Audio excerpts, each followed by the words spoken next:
guys, welcome back to the Newsarama Skybox. I'm Justin Tyler. I'm Grace Randolph. We're here at New York Comic Con with Mr. ALES KOT. Hello there.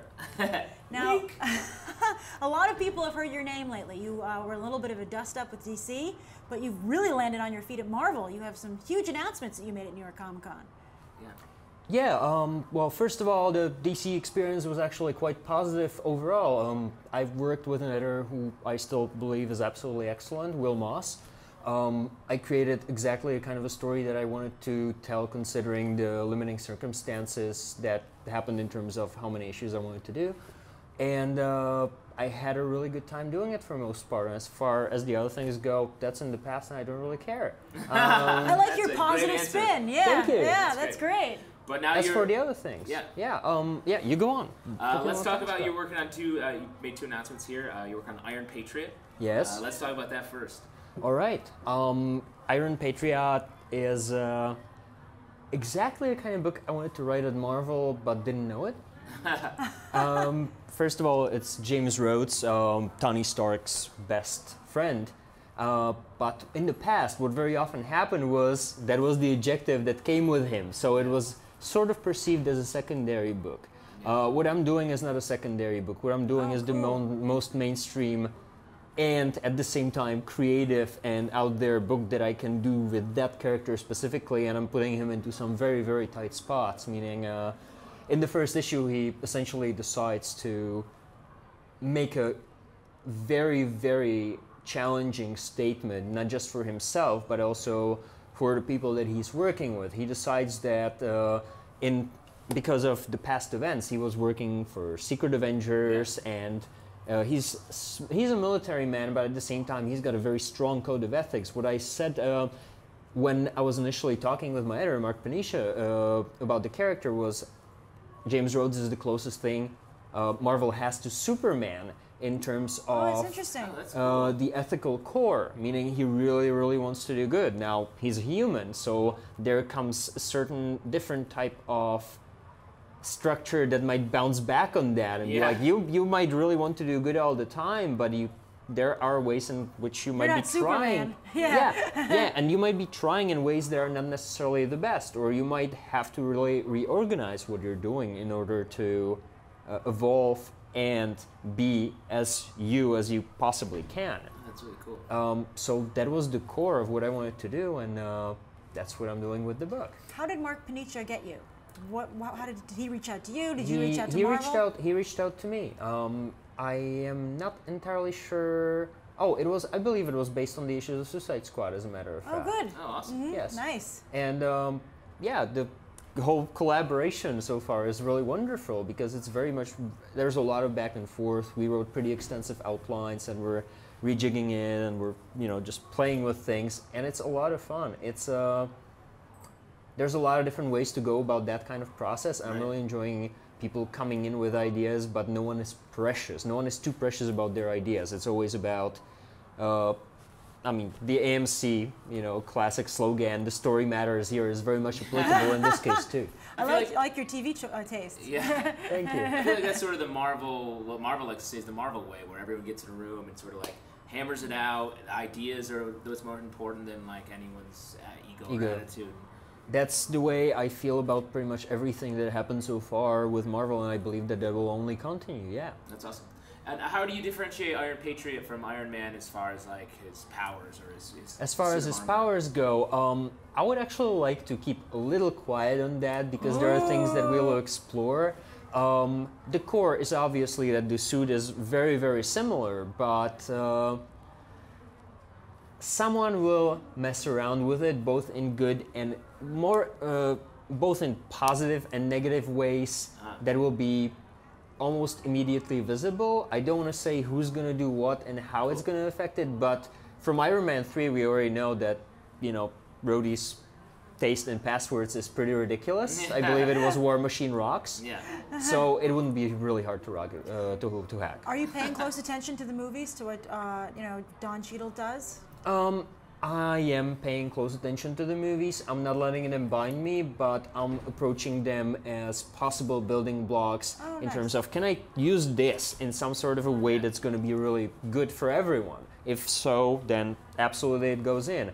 But there's no sort of, someone at Marvel coming in and being like, yeah, you have to do this. It's very much about, do you think that this is right? No. All right, let's go on. Or yes, all right, let's talk about it more. And then 2 hours later, we emerge and everyone's happy, usually. Awesome. Let's talk about your other announcement. Yeah, not one, but two. Yeah. Oh, Secret Avengers. Secret Avengers, yeah, the secret Yeah, I'm very is excited out. about that. Let's talk about it. So it's you're taking over the book, and are we going a new direction? Is it a little, because they're in sort of a bad spot. Oh, they are in a horrible, horrible spot, and that only increases with the last arc of Secret Avengers that I'm co-writing with Nick Spencer, which is pretty much the total fiasco apocalypse scenario where every thread from the first 11 issues comes together and things break in very, very major ways. There was a lot of backstabbing, lying throughout, and some of those things will come out. There might be some double agents, there might be some triple agents, there might be some people who are so confused that they know which side they're working for. And it's very much a story that it feels the closest so far to sort of a Steranko update for 2013 and 2014 for me personally, and also because Butch Guys is doing incredible stuff on art for the first 3 issues. Yeah, so I'm excited about that. And then starting with the new #1 with Mike Walsh, we're going in a direction. Earlier at the Marvel panel, I described it as Michael Bay does superheroes and meets Arrested Development, and I think that that's pretty accurate. There was the mission statement that I really liked was used by Warren Ellis, which was run the mission, don't get seen, save the world. Yeah. What I great. add to that is, and do not break as many things as last time. Oh, nice. Which might not necessarily be something that they will accomplish, but They're trying. they will be trying. I have to say, I can't help but notice an accent. Yes. Where are you from? Originally Czech Republic. I also spent some time in England and other places. So what's the comic book scene like there? Small. Yeah, definitely. How did you get into it? Because you know your vocabulary, like you mentioned Steranko, you know your stuff. So where did you pick that up when you came here? It was very much a continuous process. I started reading comics very early on when I was about 3 or 4. I just went on with it.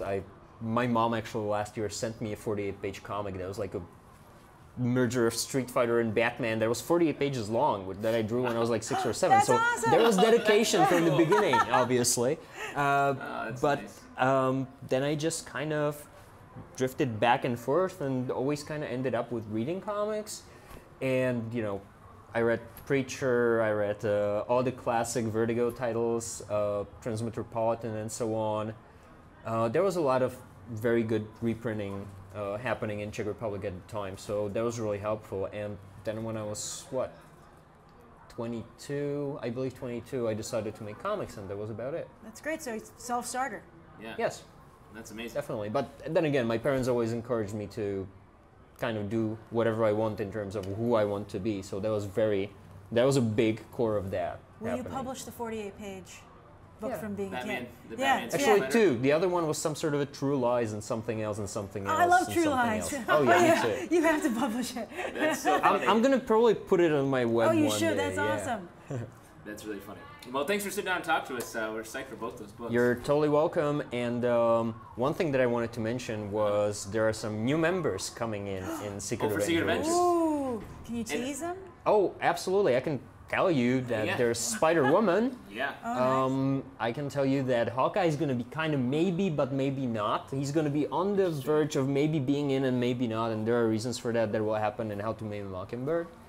I can tell you that there's a character I'm not going to tell you about, but everyone loves that character. I never met a person who was like, or even I don't care. Everyone always goes crazy, and I'm looking forward to showing who that character is and how that character will interact with the Shield, because it won't be easy and it won't be frictionless. Yeah. Do the characters, are they still going to have the mind wipe?